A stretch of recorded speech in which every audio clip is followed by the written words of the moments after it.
El Rumor de la Discordia, un podcast para comentar las noticias de Jalisco. Un rumor es una voz que corre entre el público o un ruido confuso de voces. Bienvenidas, bienvenidos al Rumor de la Discordia, un programa para contextualizar las noticias de Jalisco. Pepe Toral. ¿Qué onda, Ángel Melgoza? ¿Cómo estamos arrancando el mes de noviembre? Iniciando bien. Por ahí yo creo que había unas frases que nos pueden dar entrada a la primera nota, y no me refiero precisamente a ti, que al grito de pinche pelón se la rifó y chido pelón comenzaron pues estos spots publicitarios para anunciar el cuarto informe de gobierno del gobernador Enrique Alfaro. Sí, ya más de la mitad del gobierno alfarista ya pues comienza a sentirse el tono, ¿no? De que ya vamos cerrando. Él ya empieza a hablar de legado. Creo que es algo lo que el gobernador tiene pues cierta obsesión, como quedar en la historia, ¿no? Varias veces lo dice, cada quien va a encontrar su lugar en la historia. O sea, lo siento así como, pues como es él, ¿no? Transformación de Jalisco, grande. Sí, siempre ha sido. Entonces ya se empieza a sentir eso de que ya va hacia el cierre. Y esto del pinche pelón me despertó ayer que estaba en el informe más de 2 horas y ya estaba yo un poquito pestañeando. y sí llama la atención esta frase, ¿no? Estaba la diputada Mara Robles, se lo dice: me niego a decirle pinche pelón. Y dices, pero le dice pinche pelón en frente. Sí, exacto. Y dices, ay, cabrón, ¿qué fue lo que pasó? Pero bueno, creo que fue un informe claramente con cifras que el modo, informe se llevó ayer, ¿no? Acabó ayer domingo Ayer 6 de domingo, noviembre, empezó a las 10 de la mañana. Se convocó a las 9, es sesión solemne del Congreso, por ahí como 9:30, cerca de las 10 iba empezando. Es el oficial el que se rinda ante el Pleno del Congreso. Primero las bancadas de todos los partidos políticos hacen un posicionamiento, y ya luego el gobernador rinde su informe constitucional. ¿Qué destacas del informe? ¿Qué te pareció así dentro de todas estas 2 horas de somnolencia? Es que es muchísima información y la verdad es que nada de autocrítica. Entonces puras cifras de lo estamos consiguiendo, todo es perfecto, todo va genial. O sea, claro que debe de haber cosas pues que van avanzando, que se ha cambiado y todo, pero siento que sí, muy poca autocrítica. Pues muchas cifras ya sabemos, o sea, con las cifras es uno mismo en el periodismo pues las usa, ¿no? O sea, a ver, si comparas 2018 y 2022 y no te da como que subiste un montón y tú quieres dar la impresión de que subiste, pues entonces búscate otro año. No, entonces unas cifras comparadas con 2019, otras con 2021, otras no. O sea, es como, pues sí, no necesitas mentir, no necesitas inventarte números, sino saber en dónde, meses, de qué mes en qué dónde mes lo comparas. O entonces aquí no hacemos comparación, nada más decimos que invertimos tanto dinero, así pues, ¿no? O sea, pues lo saben hacer muy bien la propaganda en el gobierno de Jalisco y creo que poco se le puede sacar. Hay algunos datos que a mí me llamaron la atención, se me hicieron interesantes y que pasaron, creo, un poco desapercibidos, como Chalacatepec. Este tema muy polémico que empezó en 2010 con el gobernador panista Emilio González Márquez. Es una playa en la Costa Alegre, muy importante para el tema del desove de las tortugas. También tiene ahí 2 lagunas, la de Chalacatepec y la de Chola, que son sitios Ramsar, están reconocidos a nivel internacional como áreas naturales protegidas, como manglares de humedales de muchísimo valor ambiental. Es una playa muy bonita, la que yo he ido a turistear y también a reportear. 8 kilómetros. Aprovechando bien tu tiempo. Sí, claro. Y que el gobernador Emilio anunciaba como el nuevo Cancún.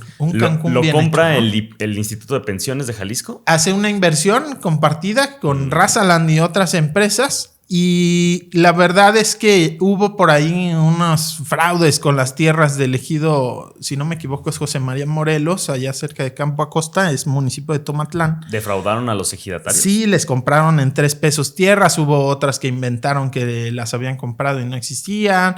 Una bronca de tierras que ha ido frenando este proyecto. Que también, pues, con muchos cuestionamientos en cuanto a la alteración de ese ecosistema tan importante, ¿no? Lo que traería.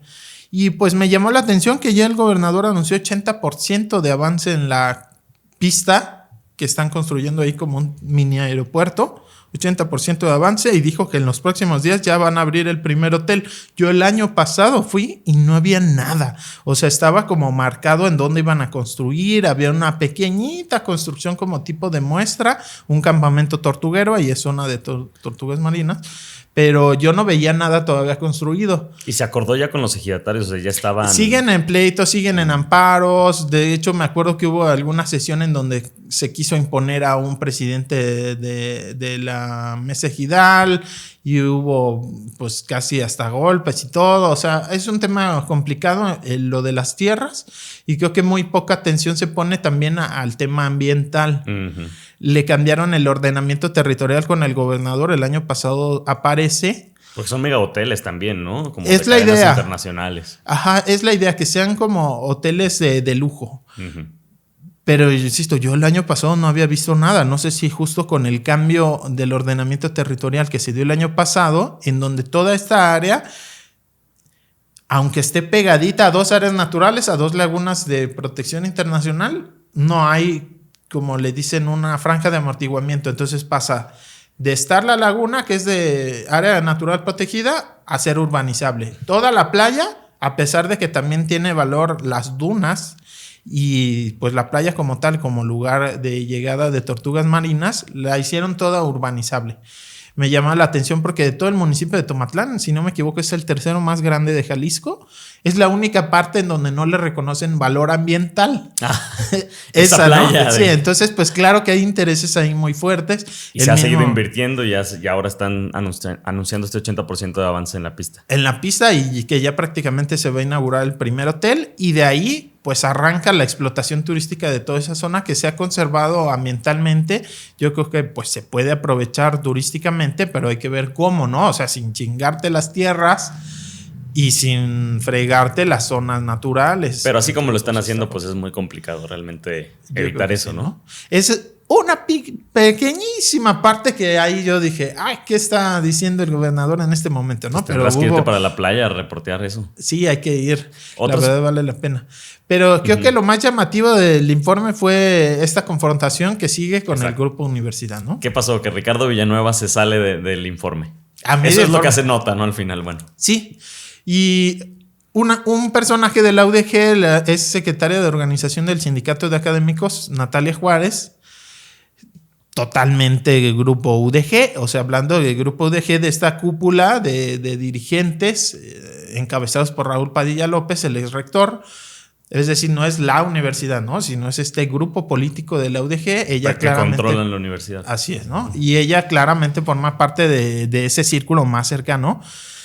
Es la que en las marchas que ha hecho la UDG para exigir el presupuesto del Museo de Ciencias Ambientales es la que siempre va gritando. Hasta el rector la ha felicitado por ser tan gritona, básicamente. Pues bueno, porque no dejó de hacerlo. Suelas, dicen. Sí, y no dejó de hacerlo en el informe. Por lo menos 5 veces dijo la presidenta de la mesa directiva, la panista Miriel Montes, que 5 veces tuvo que llamarle la atención y decirle, a ver, respeto, ¿no? O sea, porque el gobernador dando sus cifras alegres y ella se paraba y le empezaba a gritar.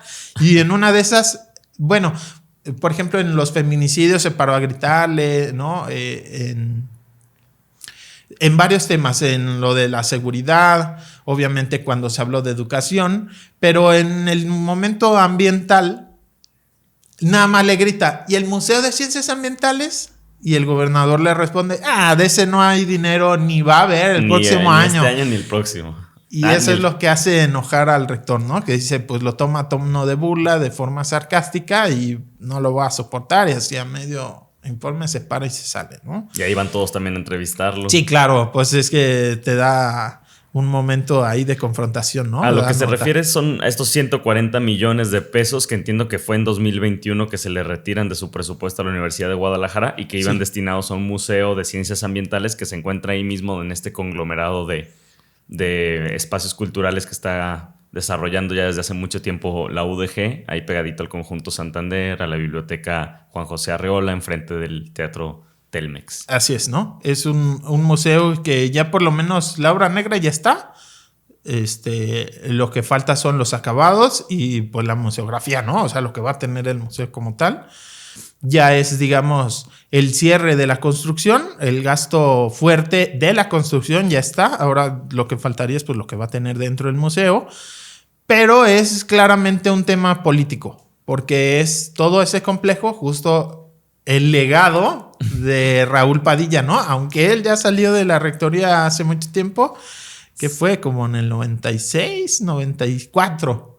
Si no me equivoco, 94, 95. ¿Te tocó Pepe Toral? Bueno, sí me tocó en vida, pero no, ni de chiste, ¿no? No lo reportes. No. Digamos, él salió de rector hace un montón, pero como sigue controlando, es como su legado. Entonces, 140 millones. Como que el Alfaro necesita conseguirse nada. su universidad también, ¿no? Sí, claro. Pues él intentó, ¿no? Lo intentó. Pues su papá es. Su papá fue rector, ¿no? Y le intentó meterse. 140 millones es nada. O sea, para el presupuesto del gobierno de Jalisco. Lo estaba comparando ahora que anunciaron que es otra de las notas que tenemos, lo del presupuesto. Y justo en el presupuesto que anuncia el miércoles 2 de noviembre, ya bueno, que le dan más información. El Alfaro en un video sale a dar más información sobre el presupuesto.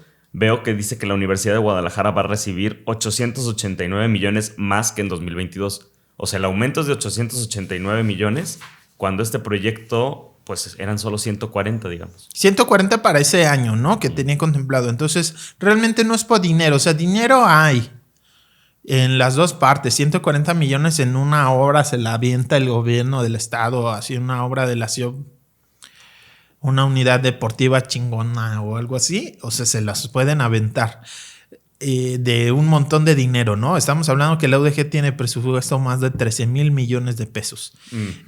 Es nada. ¿Qué es o sea, la razón es política. Es este proyecto de Raúl, ya le habíamos dado dinero y se lo vamos a quitar y no se lo vamos a dar, ¿no? Y los otros es blasfemia, ¿no? Así como no le vas a dar dinero a la obra del licenciado, ¿no? Entonces pues es un tema político. Ya una lucha, yo creo que todas las personas o muchas de las que viven en Guadalajara, vivimos en el estado, han notado de alguna u otra forma esta protesta también, este enfrentamiento UDG con gobierno estatal. Y que ya va más allá de esos 140, ¿no? Digamos que eso fue lo que lo hizo ya público, ya se venían enfrentando desde las campañas, la elección de 2021. En 2018 estos dos grupos políticos, el de Alfaro y el de Raúl Padilla, el grupo UDG, van juntos. De hecho, la hoy diputada Mara Robles llega, votada por Movimiento Ciudadano, estuvo en la bancada de Movimiento Ciudadano, Enrique Velázquez igual, y hoy que son súper críticos, bueno, que se acuerden esos años como estaban, ¿no? Calladitos, aplaudiendo, como los de Movimiento Ciudadano hoy día, que la verdad, de todos se hace muy pocos. Pues porque solo van a aplaudir y avalar, ¿no? Pues o sea, poca siguiendo crítica. El informe, bueno, más bien revisando como los tweets y tal del informe, veía que había sido como algo muy triste esta serie de porras que le hacían al gobernador, pues toda la gente de Movimiento Ciudadano, ¿no? Sí, pues casi en cada silencio aplauso, ¿no? Gobernador. Al final hasta le gritaban presidente, no sé, presidente municipal de dónde quiera ser, la verdad. O del no partido. Sé. Pero bueno. Otro tema que, bueno, por ahí resalta por el tema de la protesta que se llevó a cabo fue esta protesta de, al parecer, 98 personas que fueron despedidas del Consejo de la Judicatura del Estado de Jalisco. Que también ahí se levantó un personaje, una persona joven, un hombre, a reclamarle al gobernador en medio también del informe, ¿no? Sí, que también es de grupo UDG, entiendo, Bismarck Partida, hijo de Alfonso Partida Caballero. Él es de Grupo UDG y él estuvo en el Consejo de la Judicatura. Entonces, hay que explicar. O sea, Grupo UDG tiene piezas en un montón de instituciones, entre otras en el Poder Judicial. El magistrado de que hemos hablado, Covarrubias, era de Grupo UDG. O sea, quizá no de la cúpula, pero sí cercano, ¿no? Tenían ahí relación, llegó a ser funcionario de la universidad. Entonces, el Grupo UDG tiene piezas en muchas partes, ¿no? Entre otras en el Poder Judicial. Y el consejero de la Judicatura, Jesús Becerra, fue también director de división de estudios jurídicos, cercano pues a la universidad, consejero universitario, entra como consejero de la Judicatura cuando estaban aliados y ahora que ya están peleados, el gobernador tiene muchísima influencia sobre el Poder Judicial, sobre el presidente Espinosa Licón y le quitan a todo su personal. Entonces sí es como, pues claro Digamos que tienen razón de no, reclamar, ¿no? No les renovaron el contrato. No les renuevan el contrato o simple y sencillamente los despiden, ¿no? A la mayoría, digamos, como era anual, ya no les renuevan el contrato. Y son 98 personas ligadas con este consejero, a su vez ligado a la UDG, a quienes despiden, ¿no? Ahí pues de cuestionar como siempre la forma en la que el Congreso nombra a este tipo de personajes, él llegó por el Congreso, ¿no? Volvemos a que son cuates y cuotas, porque son amigos de alguien, o le toca la cuota a MC, a no sé quién, y se los reparte, ¿no? Realmente no se ve ahí una evaluación seria de los perfiles. En este caso, seguramente Jesús Becerra tiene capacidad, pero está ahí justo por cuota, por ser cuate del grupo UDG, y ahora que están peleados con el gobierno, pues se dividen, y también era otra de las protestas, y es hacia donde se ha ido las variantes de este conflicto, ¿no? Ya después de los 140 millones, por ejemplo, hubo un magistrado del Supremo Tribunal de Justicia que era cuota de la UDG y le quitan el puesto, ¿no? Y ahora ya hay cuota de MC, ¿no? Ese tipo de situaciones se están dando en donde ya es claramente pues un enfrentamiento político, ¿no? Habrá que seguir entonces los temas también que se fueron tocando en el cuarto informe con expertos, con expertas, con datos y ya hacer el análisis de forma más profunda, ¿no? Sí, de hecho ya se aprobó el calendario de la glosa, que es la revisión, va a ser 15, 16 y 18 de noviembre. En donde van los secretarios al Congreso y ya se les hacen preguntas, se les cuestionan los resultados, ya más a detalle que pues la presentación que hizo ayer el gobernador, ¿no? Que estabas ahí también dando seguimiento a eso de la glosa, del 15, 16 y 18. 15, 16 y 18 de noviembre, en un par de semanitas. También, bueno, dentro de las notas que tenemos, el jueves 3 de noviembre pasado se anuncia que funcionarios del gobierno de Jalisco acudirán a esta conferencia de las Naciones Unidas sobre cambio climático, la COP27, que se lleva en este momento se lleva en Egipto, porque acaba de comenzar ayer, domingo 6, y será hasta el 18 de noviembre que estén con todas estas actividades. Y bueno, anuncia que van una comitiva encabezada por la senadora Verónica Delgadillo, y entre otras de las cosas que van a presentar está este programa Nidos de Lluvia, que es la instalación de sistemas de captación de agua, de la que hablaba un académico de la UDG también, Arturo Gleason, desde hace muchísimos años, que por ahí vi que también traían ustedes en NTR una nota sobre eso. Sí, yo no la hice, no lo entrevisté, pero he entrevistado muchísimas veces a Arturo Gleason. Yo creo que es así de los que todo el mundo también entrevista, ¿no? Sí. Porque desde hace muchísimo tiempo él está hablando de eso. Sí, lo ningunearon. Yo recuerdo al propio gobernador haberle preguntado, oye, ¿para cuándo captación? Y él decía, ay, esas soluciones de café, así esos académicos de café, esas soluciones pues no como sirven, chairos, ¿no? pues como Ajá. muy hippies para... Y ahora se paran el cuello y que ha ganado no sé cuántos premios internacionales y todo. Y dice, pues esos premios tendrían que dárselos al señor Gleason, que tiene tantos años. Porque por lo menos esta comitiva va con 5 jefes de departamento representando al Estado, ¿no? Más su staff seguramente, que van hasta Egipto a presentar ese proyecto de mesa de café. Sí, claro. Bueno, como él le decía. Y que yo creo que es bastante bueno. O sea, esto de la captación de agua de lluvia, empezaron en colonias marginadas y periféricas, está bien, habría que hacerlo pues más masivo, pero es un buen proyecto finalmente, ¿no? Más allá de que si lo aplicaron quienes antes lo ninguneaban y el que lo tiene casi como apostolado promoviendo desde hace años lo hayan excluido, bueno, más allá de todo el proyecto es bueno. Es uno de tantos que van a presentar, que por cierto se había anunciado a Verónica Delgadillo, pero yo ayer la vi en el informe, no sé si va a llegar tarde o si siempre ya no va a ir, no lo sé. Pero ahí también, como un poco histriónico, cuando el gobernador presenta a quienes van a ir, le van llevando como las carpetas de lo que van a presentar, ¿no? Y aquí se las van poniendo y al final se toma la foto con el bonchezote de proyectos que van a ir a presentar, ¿no? Que me llama la atención entre tantos, lo del Río Santiago, ¿no? O sea, que se llenan la boca, pero pues uno va y platica con la gente y la cosa sigue tremenda. Y relacionado con el río, lo del cierre del basurero Los Laureles, que está ahí pegadito al río y que cada temporada de lluvias escurren los líquidos de la basura directo al río, ¿no? De por sí ya súper contaminado y una rayita más. Y la verdad es que se ven súper lentos.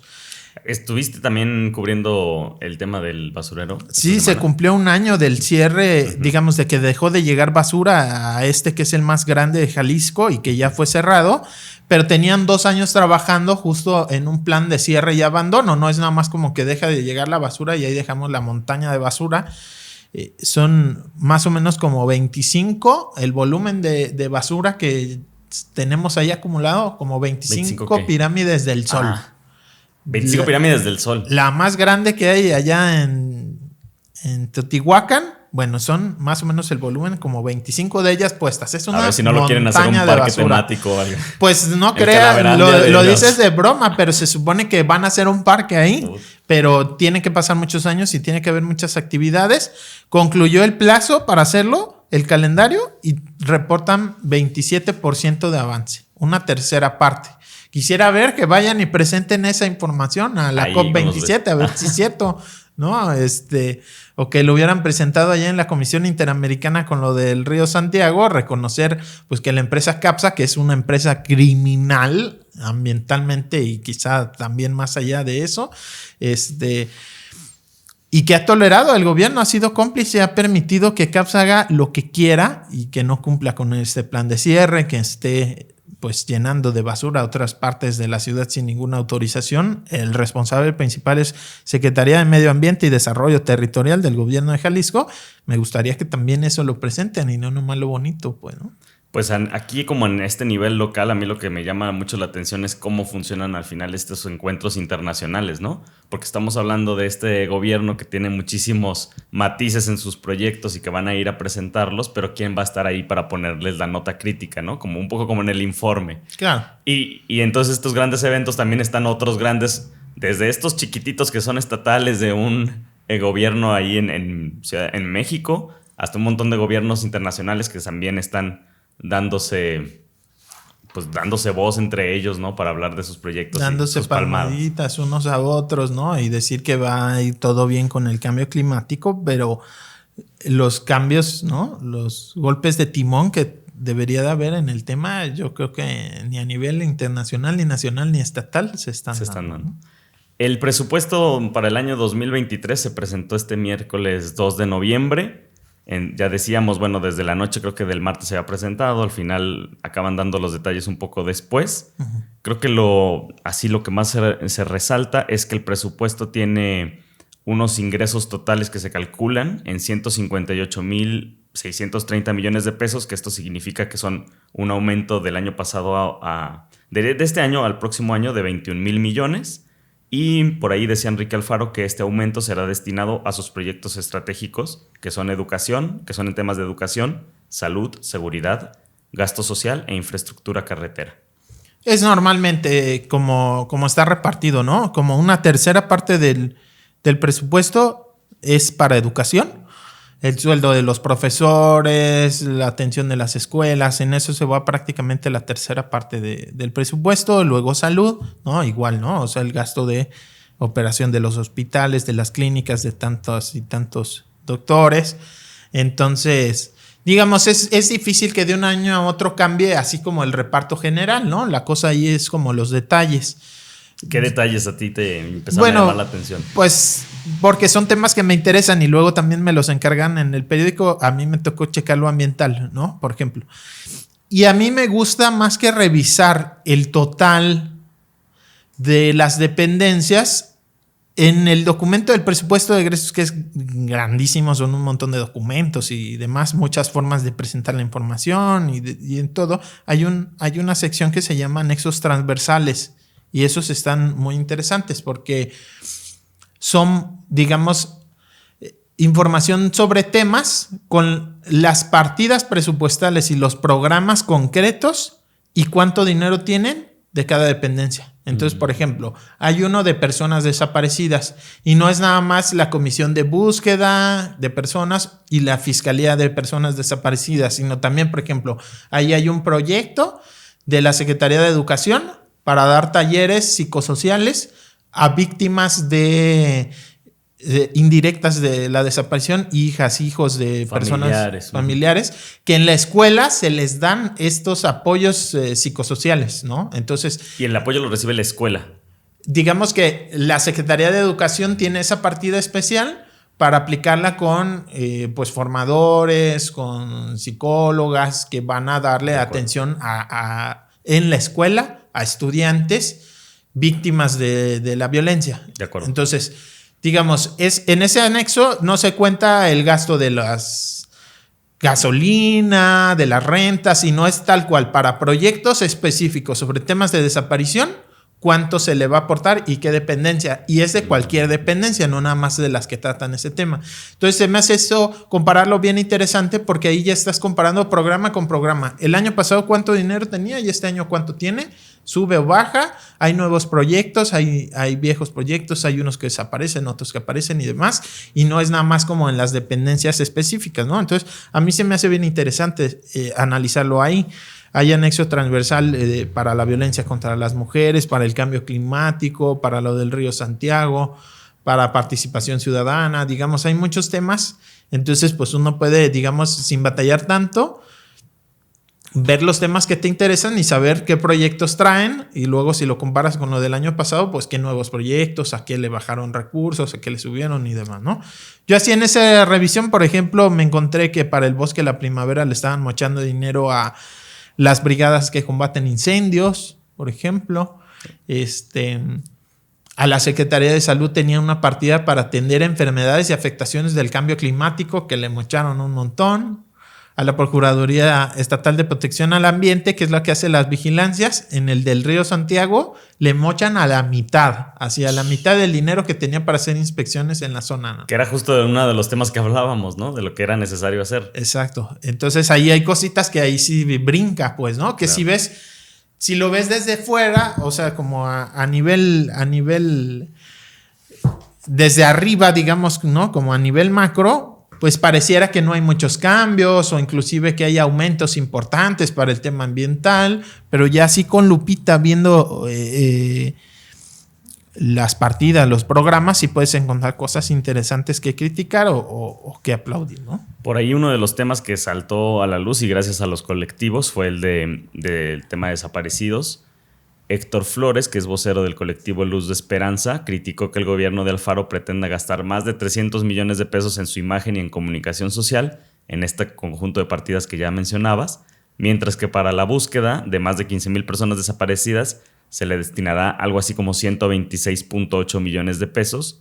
Y en palabras de Héctor Flores, él decía, esto equivale a 23 pesos diarios por víctima. Yo veía que en una nota de Víctor Ramírez en El Occidental, él decía que solo la Comisión de Búsqueda de Personas tiene 57 millones, que es menos de la mitad de los 126 de las que hablaba Héctor Flores. Entonces también, pues, destaca muchísimo eso, ¿no? 300 millones de pesos en imagen y comunicación, 126, casi 127 millones en la búsqueda de personas desaparecidas, que es el tema, yo creo que más sensible para la sociedad en temas de seguridad y muchísimos, ¿no? Sí, totalmente. Y pues ahí se ven las prioridades, ¿no? Más allá del discurso. A ver, el gobernador dice, y tiene razón, que en la administración pasada no se buscaba, ni siquiera se había creado la comisión de búsqueda, la Fiscalía de Personas Desaparecidas tenía 3 pesos de presupuesto, ¿no? Creo que eran 17 millones y ahora pues ya tiene en conjunto todo más de 100, ¿no?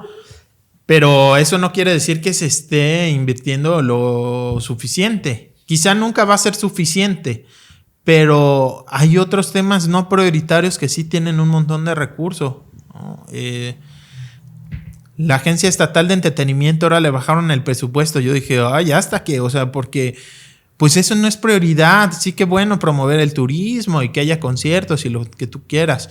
Pero la Agencia Estatal de Entretenimiento no es la Secretaría de Cultura, son eventos más de show que muchas veces no necesitan un subsidio, no necesitan un apoyo del gobierno. O sea, la iniciativa privada los puede sacar perfectamente sin necesidad de que tu gobierno le metas. Y más de 100 millones a la Agencia Estatal de Entretenimiento. Así es como, güey, o sea, hay otras prioridades. Claro, o sea, hay otras prioridades. Qué bueno que ahí le bajaron, pero aún así Creo que para este tema de personas desaparecidas y el de la violencia contra las mujeres, aunque sí hay que reconocer que este gobierno le ha aumentado el presupuesto, ha hecho más infraestructura, por ejemplo, para la atención a las mujeres, otros centros de justicia para las mujeres que están construyendo uno ya en Vallarta, que ya está operando, y creo que ya empezó a operar o va a operar uno en la zona norte, sigue siendo insuficiente, o sea, y el problema sigue creciendo. Y esto es nada más para atender a las víctimas, no, o sea, no hablemos ya de la prevención de la desaparición y de la violencia contra las mujeres, solo para atender a quienes ya fueron afectadas por este tema, pues no es suficiente. Y cuando ves ese tipo de cifras en donde la promoción personal va con todo, pues sí, creo que sí hay crítica, ¿no? Más allá de que sí puede haber, sí hay que reconocer que sí, respecto a los anteriores gobiernos, sí hay más dinero para eso, no es suficiente y no se está priorizando, creo yo. Y creo que es un tema que vamos a seguir tocando. Vamos a ver quién podemos invitar también para seguir hablando del presupuesto. Y tiene muchísimos, ¿no? O sea, se va desglosando en muchísimos temas que habría que ir también tocando poco a poco. Y todavía falta tiempo para la aprobación, o bueno, por lo menos tienen hasta finales de diciembre. Entonces hay tiempo. Va a seguirse modificando. Sí. Vamos a los temas algunos temas que queremos tocar ya de forma más rápida. Por ahí la presidenta, por primera vez elige una mujer como presidenta de la Federación de Estudiantes Universitarios, Zoé García. Sí, no tengo mucha información, ahí lo que he visto de ella en redes y todo, pero creo que es positivo que ya por fin llegue una presidenta, que ya empiece a hacer menos los lugares que no han sido ocupados por mujeres. Claro que se necesita, las estudiantes tienen mucho tiempo exigiendo que se atiendan problemas para ellas prioritarios, como este tema, ¿no? De la menstruación digna, que pues los hombres somos muy poco sensibles, lamentablemente. No son cosas que no enfrentamos todos los días. Pues hay quien le parece, ajá, ¿no? Entonces son prioridades que, quieras que no, por muy sensible que sea un hombre, pues no le va a parecer tan prioritario o no lo va a tener en mente como una mujer. Entonces, bueno, ojalá eso sirva para hacer cambios en la FEU, que no sea nada más ponerla por el tema de quedar bien, ¿no? Pero bueno, aparentemente, pues como siempre en las elecciones de la FEU hay mucha polémica, que se robaron urnas, que hubo golpes en no sé en dónde, que hay videos en donde hasta un muchacho sacó una pistola para robarse una urna y lo que tú quieras, pero bueno. Necesitan su instituto estudiantil electoral. Así. Pero bueno, a fin de cuentas, qué bueno, ¿no? Que llega esta chava y a ver... La verdad no conozco muy bien su perfil, no sé si tú sí de dónde viene, ¿no? Que estudió o algo por el estilo. Solo leía que tiene estas prioridades que son salud integral, mejora de la seguridad en los planteles, que ya es un tema bastante en boga. Claro. Después de los asaltos en Cooks, Belénes, combate a la violencia de género y programas que garanticen esto, menstruación digna. Pues ojalá que le vaya bien a ella, para que le vaya bien también a los estudiantes. Se anuncia también el avance de la obra del acueducto El Salto, la Red Calderón, con un avance mínimo del 3%, pero es este proyecto para traer agua del Zapotillo a la zona metropolitana de Guadalajara, que costará algo así como 6,800 millones de pesos financiados por la Federación. Un dineral, pero creo que es buena noticia, ya por fin que la presa del Zapotillo se ponga en funcionamiento después de tantos años de polémica, que sea con el aval de las poblaciones, que no se van a inundar ninguno de los pueblos. Seguramente no va a ser tanta agua la que llegue a Guadalajara de la que se esperaba. Se están calculando, son 2,000 litros por segundo que pueda traer. Es probable que no dé tanto en realidad, pero bueno, ya el conflicto social se resuelve y se pone en funcionamiento esta presa. Y algo que se me hace súper chido es que la van a conectar con la presa El Salto. Yo llegué a ir a esa presa. Es una presa que construyó allá el Salinas en los años 90, justo para traer agua a Guadalajara, y nunca funcionó para lo que era. La presa está ahí. ¿Le da agua a Tlaquepaque? A Tepa, pero muy poquita. Y apenas recientemente, o sea, estamos hablando que en los años 90 se construyó, ahí estaba hecha, más o menos la misma capacidad que la de Calderón, que es así, nos da agua a Guadalajara, y ahí estaba, con buena calidad de agua, lista la presa, y nunca se hizo el acueducto para traer el agua, solo la presa. Entonces, lo que están haciendo ahora, que me parece más inteligente que el proyecto original del Zapotillo, que era traer desde allá hasta Guadalajara el agua. Un trasvase.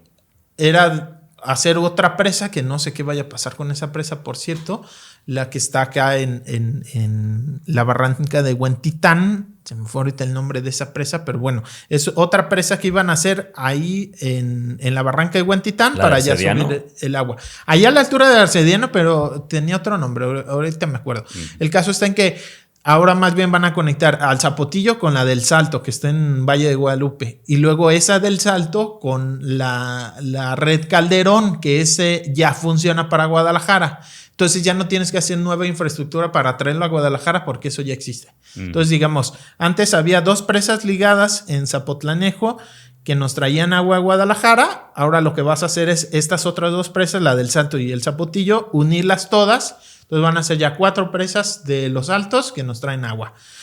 Está bien porque te dan agua, pero también hay que poner mucha atención en eso. Como cada vez nos estamos trayendo agua de más lejos, sin resolver nuestras broncas aquí. Sí, decía que el déficit era de 3,000 litros por segundo en el área metropolitana y que aproximadamente calculaban que con este acueducto se iba a subsanar ese déficit. Sin embargo, por ahí ustedes también en NTR consultaban con José Daniel Sánchez Tapetillo, que es un consultor en recursos hídricos, y él hablaba de este registro, o no rastro, la falta de rastro del 30% del agua que distribuye el Ciapa, ¿no? Y su comentario era que buscamos traer agua de lugares cada vez más lejos, mientras aquí el Ciapa tiene una red sin certeza ni garantías para una tercera parte del líquido.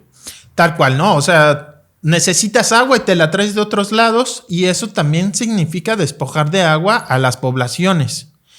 Con esto de, pues es que es más gente en Guadalajara, entonces las mayorías y lo que tú quieras que no, te estás fregando a agricultores, a pescadores, que les quitas agua de esas presas para traértelas para acá. Y aquí el Ciapa la recibe, la potabiliza, la distribuye por la red y 30% no se sabe pierde, qué pasa con él. No saben si se... Entre fugas, entre gente que se la roba, ¿no? O gente que no la paga.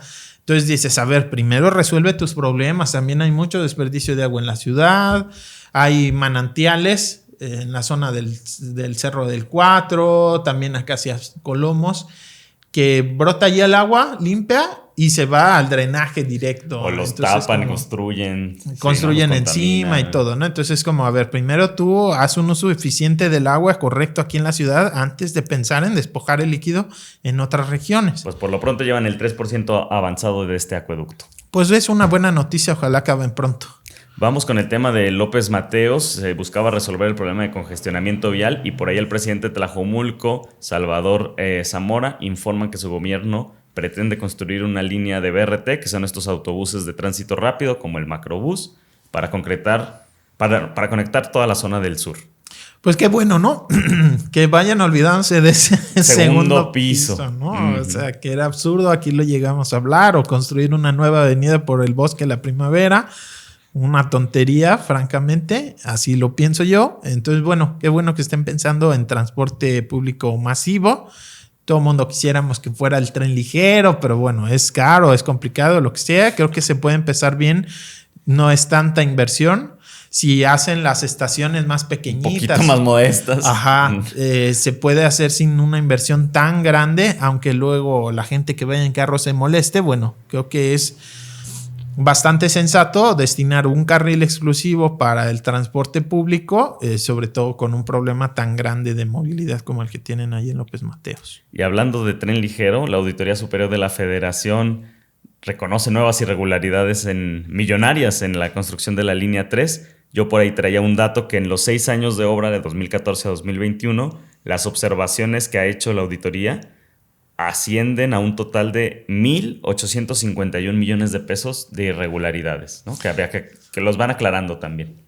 Sí, pero muchas ya no quedan aclaradas o muchas es francamente una tranza. Lo de los famosísimos neoprenos, estos amortiguadores de hule que en las partes elevadas del tren van entre la trave y las vías, ¿no? Son unos amortiguadores de hule para la vibración del tren. Ni siquiera se había puesto en marcha el tren y descubrieron que todos los neoprenos, todos estos amortiguadores ya estaban dañados. los pusieron de mala calidad para clavarse el dinero. Fue una obra totalmente plagada de irregularidades. Yo he revisado las auditorías. De hecho, estoy con que le falta, que fueron más de 2,000 millones de pesos las irregularidades detectadas. Entonces es, para empezar, lo que se detectó.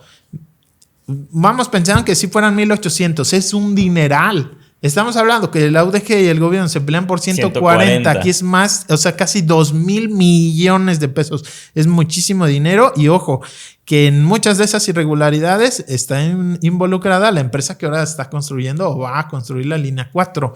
Esta empresa portuguesa, que pues son empresas transnacionales y que ahora repite. Estuvo ahí en la línea 3 con una participación bastante cuestionable y un montón de irregularidades ahí, de fallas que tuvieron y tranzas, y ahora repitiendo acá. Supongo que vas a darle seguimiento a la nota y vas a estar escribiendo sobre este tema en la semana. Pues no sé si en la semana, ya veremos, pero sí es un tema que hemos reportado mucho y que pues sí vale la pena recordarle a Mota-Engil, esta empresa que prácticamente licitan la obra, pero bueno, ya estaba hecho todo de tal forma que se lo ganara. Le hicieron una licitación en donde tenía puntos extra. Pedida y dada. Sí, pues ya estaba más que cantado que iba a ser la que se encargue de la línea 4 y pues poner mucha atención para que no repita este tipo de irregularidades, ¿no? De que pasó un montón. O sea, la mayoría es que cobraron más, por ejemplo, ¿no? Cobros dobles. No, pues que puse este concreto y se lo cobran en 2 partidas distintas ese concreto. O colocar materiales de menor calidad, pero te la cobran de primera, como fue en el caso de estos neoprenos. Uh-huh. Eso fue un montón. Otras irregularidades que como tal no tienen costo, pero que luego se ven en los retrasos de la obra, contrataron personal sin tener el perfil que se requería, ¿no? O sea, gente que ni siquiera se había titulado y ya estaba haciéndose las de ingeniero, y luego la obra con un montón de retrasos y de errores. Entonces, bueno, pues es para ponerle la lupita ahí y buscar que no se repita, y si se repite, pues hacerlo público, ¿no? Este tipo de irregularidades. Oye, la semana estuvo llena del gobernador Enrique Alfaro, lamentablemente creo, pero también estuvo dando este cuarto informe de seguridad el martes 1 de noviembre y hablaba, pues, de muy mala manera del tema de las personas desaparecidas, ¿no? Como tergiversando las cifras, jugando con los números, como ya decías tú antes en este informe de ayer domingo. Pero bueno, en este del martes 1 de noviembre dijo que solo 1 de cada 10 personas desaparecidas desapareció porque se había cometido un delito, dando a entender que 9 de cada 10 se habían ido por su propia cuenta o no había sido un delito, ¿no? Sí, causó bastante molestia. Para empezar, porque mientras decía eso, en su propia gráfica se veía que en realidad no era 1 de cada 10, sino era solo de las personas que habían localizado con vida. De esas personas, el 10% no había sido víctima, o el 10% había sido víctima de un delito relacionado con desaparición. Y luego 6% otro tipo de delitos. Entonces, de entrada, solo en lo que él presentaba ya no coincidía, ¿no? Para empezar. Pero además es eso. O sea, tú estás hablando solo de las personas que localizaste con vida. ¿Qué porcentaje será ese del universo de personas desaparecidas? Híjole, habría que sacar cuentas. La verdad no lo tengo fresco. O sea, pero estamos hablando de que todas las personas que están reportadas como desaparecidas y no localizadas, que según las cifras que dio el gobernador son 13,000, según el Registro Nacional son 15,000, más de 15,000, ¿no? Bueno, todas esas personas, según la ley general en la materia, dice que después de 72 horas de no tener noticia de una persona, se presume que fue víctima de un delito. Entonces es hasta ilegal lo que está, o va contra lo que dice la ley. ¿Por qué? Porque para la ley, si en 3 días ya no tienes noticia, estás suponiendo que fue víctima de un delito. Entonces, que salgas a decir esto y como decir, la bronca de las personas desaparecidas, pues no es tanto, en realidad se van porque quieren, se van con el novio, es durísimo en el discurso. Todo, ¿no? Claro, o sea, le quitas la importancia que tiene el tema, la gravedad, minimizas un problema social tan grande y que afecta a tantas familias. Y yo creo que en Jalisco, pues todo el mundo conocemos a alguien desaparecido o a alguien a quien se le tiene desaparecido un ser querido. Es un problema gravísimo y esas declaraciones, la verdad, muy mal, causaron mucha molestia y sobre todo porque no se sostiene con sus propias cifras de su gobierno, con lo que dice la ley. Entonces, pues creo que bastante justificada la exigencia de pues que se disculpe el gobernador, ¿no? Ahora sí que pinche pelón. Sí, no manches, la neta. En temas que habíamos tocado anteriormente, nombramiento de este personaje Miguel Ángel Hernández Velázquez en el Comité de Participación Social, pues salió el comité a decir que la mayoría de los integrantes defendieron el nombramiento y que la calificación numérica solo era un filtro de selección, que no era lo más importante, que se incluía también en el puntaje final una entrevista y una deliberación conjunta de la comisión. Sí, esta comisión de selección que hablábamos son empresarios, representantes de medios, de organizaciones ciudadanas, no reciben un pago y son quienes escogen a los integrantes del Comité de Participación Social. Eso sí que tienen un buen pago. Y sí es lo que decían, yo llegué a platicar con integrantes de esta comisión de selecciones, lo que me decían, que en las entrevistas fue el que más lució y que pues fue con el que se quedaron, ¿no? Este exfuncionario del ITEI, muy polémico, pero pues bueno, ya está ahí el nombramiento. Habrá que ver pues cómo hacer para que el CPS, decíamos, pues vuelva a ser ciudadano. Ya la mayoría son funcionarios, exfuncionarios. Bueno, ya no pueden ser funcionarios, pero que literal de un día para otro cambiaron de camiseta, ¿no? Sí. O de gorrita, de ser servidor público a ser ciudadanía. Oye, y lo decíamos en tono de broma también, ¿no? Que la presentación oral y escrita al final sí contó mucho, parece ser. Sí. El Cuch Belénes, donde habíamos estado también platicando de este asalto que se llevó a cabo ahí en el campus, el rector Villanueva anunció que se instalaron filtros de seguridad pese a la negativa de la comunidad estudiantil. No sé si es temporal o si tú has tenido ahí más información. Bueno, yo cuando llegué, ese filtro en realidad es simplemente que el guardia de seguridad te dice, a ver tu credencial. Básicamente, básico, ¿no? Es eso. No sé qué sea lo mejor, pero sí se tenía que hacer algo después de algo tan grave como que asalten a mano armada a alguien. Algo que también hay que poner atención y que quiero hacerlo, pero bueno, ya veremos.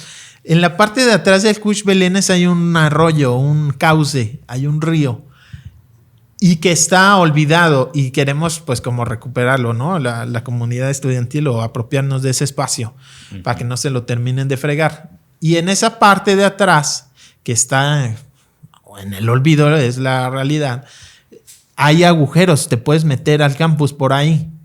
Y pues yo me he metido así pues a explorar y como normalmente pasa lamentablemente en los cauces de agua, un montón de basura y todo, pero botellas de vino, pues ahí... es lugar ahí también de malvivientes, por decirlo de forma muy elitista, no sé, pero, o sea, de gente que se mete al campus, por la parte de atrás, entonces también, o sea... O se van y se echan ahí sus chelas. Sus chelas, o vete a saber qué sustancias, se hacen sus necesidades ahí, ¿no? Un montón de basura y todo, entonces... Pero imagínate tener un río en tu campus y si estuviera bien cuidado o al menos... Es lo que queremos, hacer una clase de huerto. También estaban construyendo algo, no sé qué, y estaban aventando el escombro hacia el cauce, ¿no? A la barranquita que tiene ahí, que hace el propio río. Entonces dices, ayúdame, universidad, ¿no? Entonces, creo que si propios estudiantes, docentes y la comunidad no nos apropiamos de ese espacio, pues va a seguir degradándose el cauce de agua, pero además siendo un riesgo, claro. Un riesgo de seguridad, porque sí, tú en la entrada principal le pedirás la credencial y quizá ya el tipo que traía la pistola ya no pase tan fácil, pero pues si tienes un agujero en la parte de atrás, pues de poco va a servir, ¿no? Agenda de la semana, Pepe Toral, que tenemos que estar atentos. Pues hay un montón de información, ¿no? Que ir discutiendo, que rascarle al presupuesto, que rascarle al informe, pues pienso que mucha chamba va a ser eso.